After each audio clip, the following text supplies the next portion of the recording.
Hi, everyone. Well, today I want to talk to you just a little bit about what I do and the difficulties of what I do.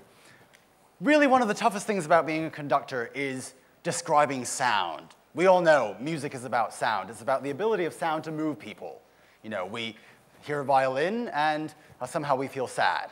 Or we hear a trumpet and somehow we feel martial or excited. There are more difficult things in life, of course. Brain surgery is pretty difficult. I've been told marriage is even more difficult than that.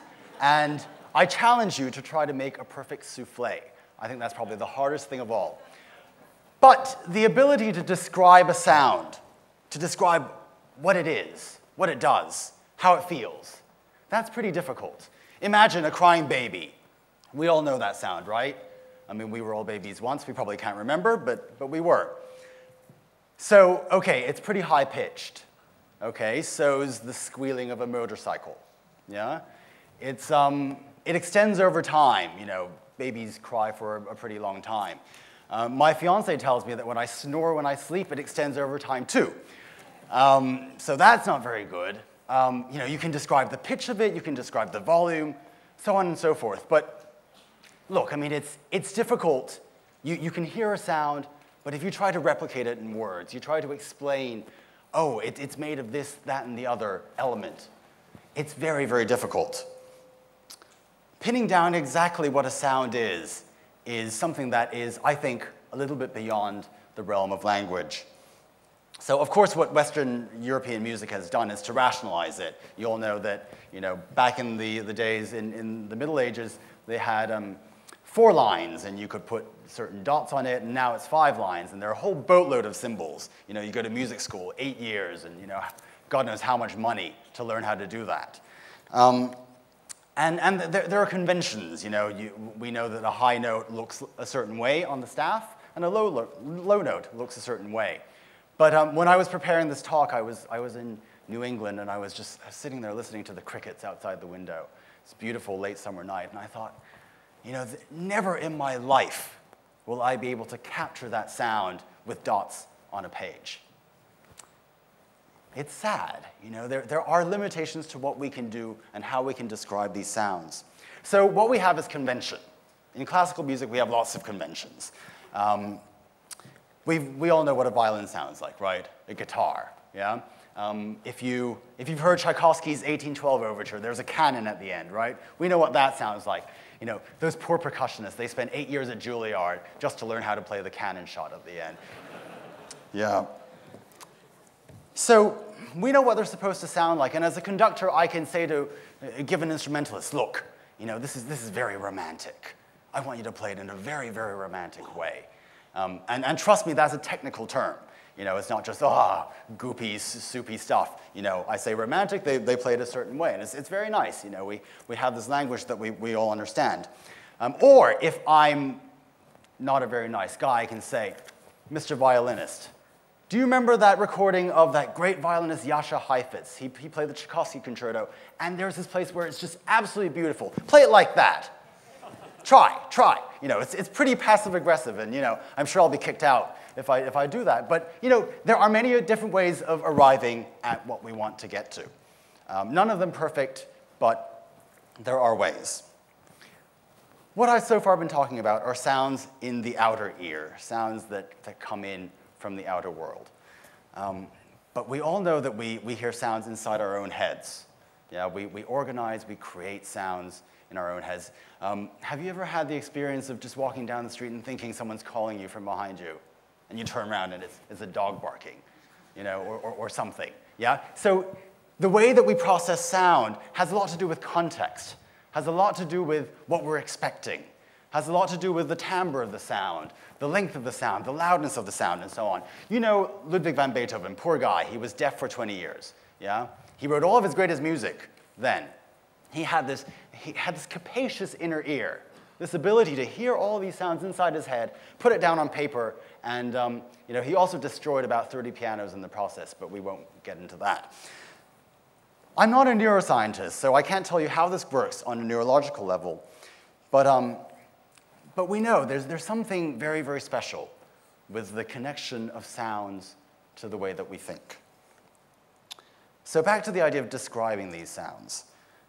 These 5 lines on a page and their limitations, they didn't stop Mozart or Duke Ellington, and they certainly didn't stop the Beatles. The limitations are there nonetheless. So Mozart, he kept on trying different ways of making great music. And at the end of his short life, he heard a wonderful clarinetist whose name was Anton Stadler, played the clarinet with this immaculate artistry, pun intended. And Mozart, you all know the 40th Symphony, right? Yadadum, dadadum, badadiyum, yadadum, dadadum, dadadum, dum. One of the greatest pieces ever written. So the first version of that piece has no clarinets in it. Mozart heard Anton Stadler play, and he said, that's what's missing from my piece. And he went back and rewrote it and put in 2 clarinets, and that's the version we know now. And it's so, that sound of that clarinet moves us in a way that it didn't do before he put them in. Duke Ellington, he would put these charts on the players' stands and say, oh, guys, we're playing, the St. Louis Blues today, right? Okay. And, the tenor saxophonist gets to page 2, and there's a squiggle on the page where there should be notes. And what he's trying to say to him is, feel free to improvise. This is your chance to shine, yeah? Do whatever you want. You have 16 bars, yeah? And if you don't do well, I'll kick you out of the band. So he came up against the limitations of how to get people to be free, to be spontaneous within a rigid structure. There's a story about Paul McCartney hearing this tune in his sleep. And the next morning, he took an envelope and wrote some famous lines on the back. Yesterday, all my troubles seem so far away. And he took this to the other guys, and he said, let's try to do this. And John Lennon was like, oh, I had the same dream yesterday. It's my song. Apparently, Yoko Ono and the McCartney estate are still fighting over this right now. But I think it's Paul McCartney who actually wrote it. And these guys go into the studio, and they experimented. We know that Beatles sound. It moves us. It's something very special. It's something that you can't capture on a page. So we all probably remember from high school physics. So sound or waves, right? The most basic sound form is a sine wave, yeah? And a sine wave is pretty boring stuff. If you hear someone play the clarinet with absolutely no feeling at all, meh, that gets somewhat close to a sine wave. If you have the right equipment, if you have a sampler, you take a mic out, and you take a little sound from the street corner, or you go to Mongkok, and you capture someone trying to sell you smelly tofu. That's a sound that you can go back, you feed it into your computer, you analyze it, you can get a graph of it. Yeah, you can tell all kinds of things about it. Actually, the visualizer function on iTunes. Does anyone use that?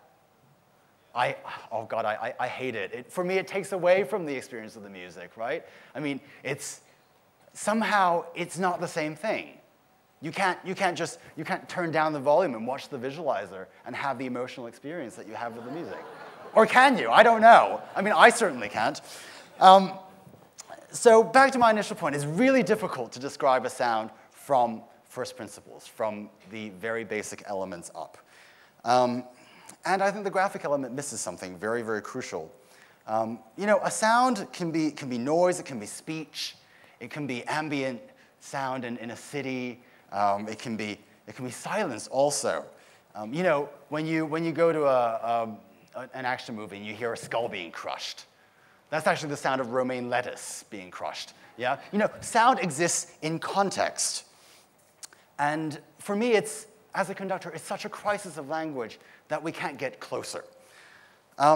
So do you know the Argentinian writer Borges? He wrote a wonderful story called The Library of Babel, in which there's this library, all of the possible books in the world are there, complete works of Shakespeare, this, that, and the other, and there are copies of complete works of Shakespeare with 1 letter missing, 5 letters missing, and so on and so forth. Well, I'm positing to you that perhaps we can create a catalog of all possible sounds, a library, in which we can affix to each individual sound the method for creating it, and also the range of emotional impacts and responses that it can elicit and it can invoke in people.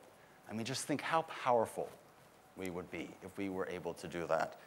Things like, the Nazis used Wagner and Bruckner's music to whip up the masses at Nuremberg. Music is very powerful stuff. And these guys who only had pen and paper were able to do so much. Just think if we could systematize it. Build a system, build some kind of a structure. I'm not going to be greedy. If anyone has these complete works, I just want one volume. This will help me communicate with my orchestra a little bit better, I'm sure. So I'm just going to play a little bit of music for you. Just about 30 seconds of music, and for me this is really just the most beautiful moment in probably all of classical music. It's from the end of Mozart's Magic Flute. You might have seen the Ingmar Bergman movie version of this, and these two lovers, they've been separated, they've been going through all these trials, and they're finally reunited, but they have a final trial to go through together. And the orchestra leads you in, one step by one step. And they're looking at each other across an empty stage, and there's silence, and she sings. She calls out to him.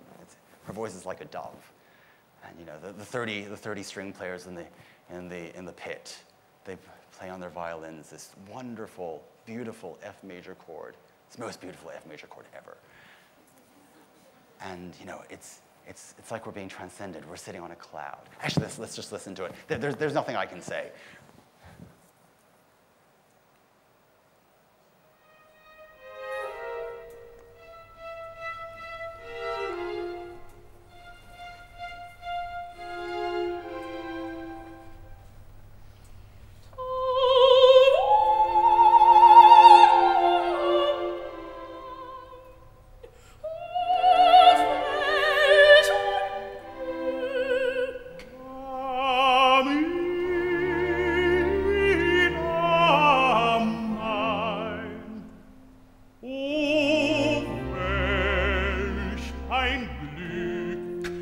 The miracle of this is that these guys have been sitting in the pit for over 3 hours at this point. They're crammed, they're underpaid, it's hot in there, and they play this beautiful, beautiful music. Yeah, and somehow in rehearsal we've communicated, it has to feel this way somehow. Yeah, let's do it together. And it's an art. Yeah, there's no science about it.